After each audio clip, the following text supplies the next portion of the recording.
Hello Year 4, I hope you're all well. Happy Monday and welcome to another reading lesson. So I hope you had a chance to listen to chapters 10 and 11 before this Monday. I've just noticed that there is an error with chapter 11's video, so that should all be re-uploaded by the time you're watching this, and you can have a listen or read through it again if you struggled to do that before the weekend. I would also just like to say that I've had a very itchy eye before filming this video, so if you're wondering why my face looks a little bit funny, it's because my eye has suddenly gone really small because it was very itchy. But I am fine. So we are going to look at an extract that is at the end of chapter 11. Let me just double check that before we begin. Chapter 11. Yes, so it's at the end of chapter 11. And it is when something, if I can get back onto the flip chart. There we go. And it is when something very magical is starting to happen. So the beavers, we know that the beavers have now gone on the run with the children because they know that the White Witch is coming. They've met Father Christmas, which is absolutely amazing. And they've got some gifts from him. And Edmund is kind of on the sledge with the White Witch, on the run, a bit unsure about the decisions he's made.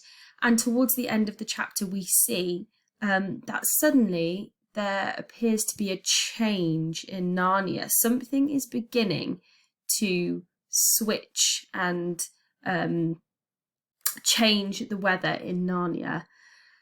So we slowly notice, well, Edmund notices that spring is coming into play, and he gets all of these clues around him, and that is what this piece of text is about. And it's also sort of about what the dwarf and the witch notices as well, and it gives you a little clue as to maybe what's happening in the story, a big change that is happening. So I've got some questions here, and I thought we could focus on the background because we're sort of at the end of a chapter. Bit of an odd place to start, but we're going to be doing a chapter a day now because we haven't got long left till the end of term, and we definitely need to make sure that you all find out what has happened. So we're going to do a bit of a background lesson this Monday. So I've got some questions here. So I've got, how do you know it is spring? So what in the extract tells you that it is spring? And instead of saying that the dwarf says, this is spring, what are we going to do? What other clues can you see here that make you think of spring? Can you use your background knowledge to think, that thing happened in spring.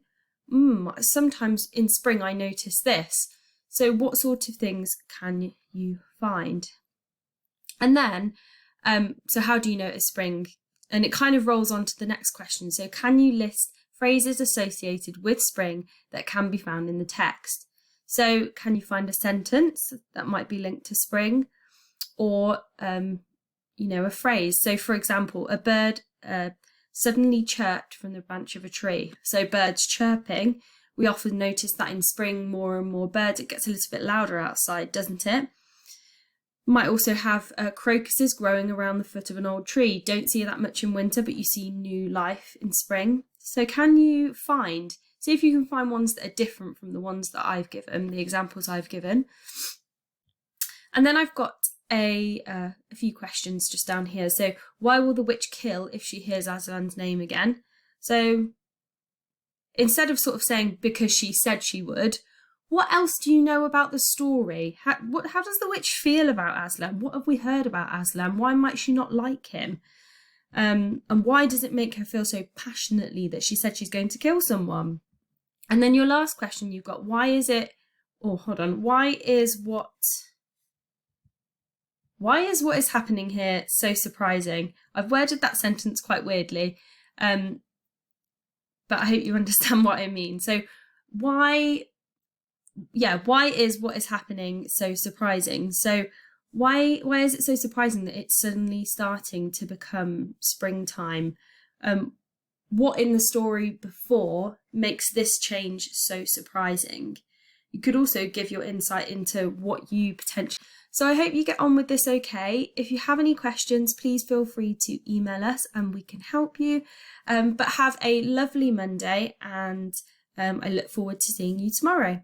Bye.